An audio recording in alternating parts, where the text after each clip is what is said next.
আসসালামু আলাইকুম সম্মানিত ভিউয়ার্স, আপনাদের সামনে আজকে একটি নতুন ভিডিও নিয়ে এসেছি। তা হলো 11 থেকে 20তম গ্রেডের সরকারি চাকরি প্রার্থী যারা, তাদের জন্য চূড়ান্ত সাজেশন এবং রূপরেখা, অর্থাৎ কোন কোন বিষয় থেকে কী ধরনের প্রশ্ন হয়, কেমন প্রশ্ন হয়, কোনগুলা বাদ দিতে হয়, কোনগুলা পড়তে হয়, কিভাবে পড়তে হয়, কখন পড়তে হয়, কেন পড়তে হয়, এইগুলা সম্পূর্ণ আজকের এই ভিডিওতে থাকবে। ভিডিওর শেষ পর্যন্ত থাকবেন। শেষ পর্যন্ত যারাই থাকবেন তারাই পাবেন এই সাজেশন এবং এটা বিনামূল্যে, হি সাবিলিল্লাহ। আচ্ছা, একটা সময় বলা হতো, এখনো বলা হয় সরকারি চাকরি সোনার হরিণ। আসলেই তাই। নবম পে স্কেল যদি বাস্তবায়ন হয়ে যায়, চাকরি বিরাট একটা বিষয়। আর সরকারি চাকরির একটা সম্মান আছে, বেতন একটু কম হলেও সম্মান রয়েছে, আর রয়েছে কি গ্যারান্টি। সরকারি চাকরি দেখবেন, বেসরকারি চাকরি বেতন বলে, সরকারি চাকরি জুড়ে বেতন বলে মানে অমুক অবশ্যই অমুক চাকরি করি। যাই হোক, আর এবছরে হিউজ সার্কুলার আপনি দেখেন, প্রাইমারিতে প্রায় 40,000 সার্কুলার রেডি।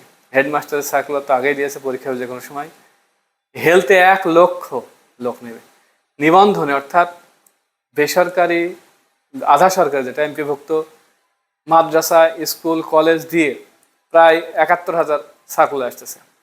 আর এমনি তো প্রত্যেকটা সময় সার্কুলার চলতেছে, চাকরি আপনি নিতে হবে।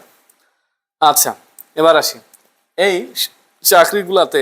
আমরা সাধারণত দেখি 11 থেকে 20তম গ্রেডে 70-80 মার্কের পরীক্ষায় ম্যাক্সিমাম সময় এমসিকিউ পরীক্ষায়, অর্থাৎ কারিগর বৃত্ত পূরণ, আর কিছু কিছু রিটেন বলতে সেই রকম না, এটা হলো এক কথায় অ্যান্সার, অর্থাৎ কোনো অপশন থাকে না। আমরা কয়েকটি ওইখান থেকে প্রশ্ন হয় যেগুলো আমরা মোটা দাগে আলোচনা করি। তা হলো, প্রথমে আসি বাংলা, আমার মায়ের ভাষা, আমরা বাঙালি, বাংলাদেশি। এই বাংলাকে আবার আমরা 2 ভাগ করতে পারি, ব্যাকরণ এবং সাহিত্য। ব্যাকরণ এবং সাহিত্য। ব্যাকরণে আমরা দেখি ধ্বনি, সন্ধি, শব্দ, সমাস, কারক বিভক্তি, জটিল যৌগিক বাক্য, উপসর্গ অনুসর্গ, প্রকৃতি প্রত্যয়, বাগধারা, এক কথায় প্রকাশ, সমার্থক শব্দ, বিপরীত শব্দ, বচন, লিঙ্গ, বানান শুদ্ধি, এইগুলা। এগুলা বারবার প্রশ্নে আসে। আর সাহিত্য যদি আমরা আসি, বাংলা সাহিত্যকে আবার 3 ভাগে ভাগ করেছে। সাহিত্যকে 3 ভাগে, অর্থাৎ প্রাচীন যুগ, মধ্যযুগ এবং আধুনিক যুগ। কোন যুগ? আধুনিক যুগ। প্রাচীন যুগে চর্যাপদ, এটা থেকে প্রশ্ন হয়, তবে অত না। মধ্যযুগ থেকে প্রশ্ন হয়, অর্থাৎ আমরা যে মধ্যযুগের মঙ্গল কাব্যগুলা থেকে প্রশ্ন বারবারই হয়। আর প্রশ্ন মূলত হয় আধুনিক যুগ থেকে, অর্থাৎ 1860 সাল থেকে 1801 সাল থেকে আধুনিক যুগ শুরু। 1801, অনেকেই মনে করে রবীন্দ্রনাথ ঠাকুরের জন্ম থেকে আধুনিক যুগ, না, 1801। 1801, ওদিকে 1200